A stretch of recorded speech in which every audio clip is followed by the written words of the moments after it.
Alappuzha Kalarcode 5 medical വിദ്യാർത്ഥികളുടെ മരണത്തിനിടയാക്കിയ അപകടത്തിൽ കോടതിയിൽ റിപ്പോർട്ട് സമർപ്പിച്ച പോലീസ്. കാർ ഓടിച്ച വിദ്യാർത്ഥിയെ പ്രതിയാക്കി ആലപ്പുഴ സൗത്ത് പോലീസാണ് കോടതിയിൽ റിപ്പോർട്ട് നൽകിയത്. KSRTC ബസ് ഡ്രൈവറെ പ്രതിയാക്കി ആദ്യം രജിസ്റ്റർ ചെയ്ത FIR റദ്ദാക്കിയാണ് പുതിയ റിപ്പോർട്ട്. CCTV ദൃശ്യങ്ങളുടെയും ദൃക്സാക്ഷിമൊഴികളുടെയും അടിസ്ഥാനത്തിലാണ് വാഹനമോടിച്ചിരുന്ന ഗൗരി ശങ്കറിനെ ഒന്നാം പ്രതിയാക്കി റിപ്പോർട്ട് സമർപ്പിച്ചത്.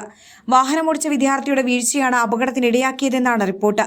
അശ്രദ്ധമായി വാഹനമോടിച്ച് അപകടം വരുത്തിയതിന് ഭാരതീയ ന്യായ സംഹിത 106 പ്രകാരമാണ് കേസ്. പ്രാഥമിക അന്വേഷണത്തിന്റെ അടിസ്ഥാനത്തിൽ KSRTC ഡ്രൈവർക്കെതിരെ കേസെടുത്തിരുന്നു. എന്നാൽ അന്വേഷണത്തിൽ ഡ്രൈവറുടെ ഭാഗത്ത് വീഴ്ചയില്ലെന്ന് കണ്ടെത്തി. വിദ്യാർത്ഥിയുടെ ലൈസൻസ് റദ്ദ് ചെയ്യുന്ന നടപടികളിലേക്കും RTO കടക്കും.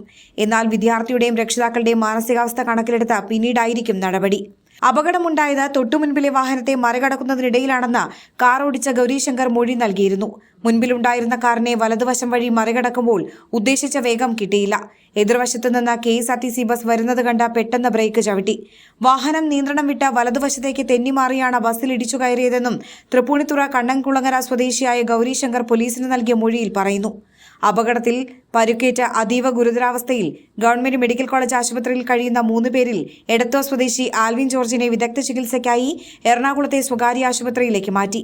വെന്റിലേറ്റർ സൗകര്യമുള്ള ആംബുലൻസിലാണ് കൊണ്ടുപോയത്.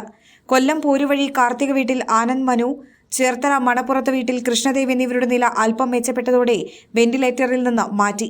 കഴിഞ്ഞ തിങ്കളാഴ്ചയാണ് വിദ്യാർത്ഥികൾ സഞ്ചരിച്ച ടവേറ കാർ KSRTC ബസ്സുമായി കൂട്ടിയിടിച്ചത്. അപകടത്തിൽ വിദ്യാർത്ഥികൾ സഞ്ചരിച്ചിരുന്ന കാർ പൂർണ്ണമായും തകർന്നു. 11 പേരാണ് കാറിലുണ്ടായിരുന്നത്.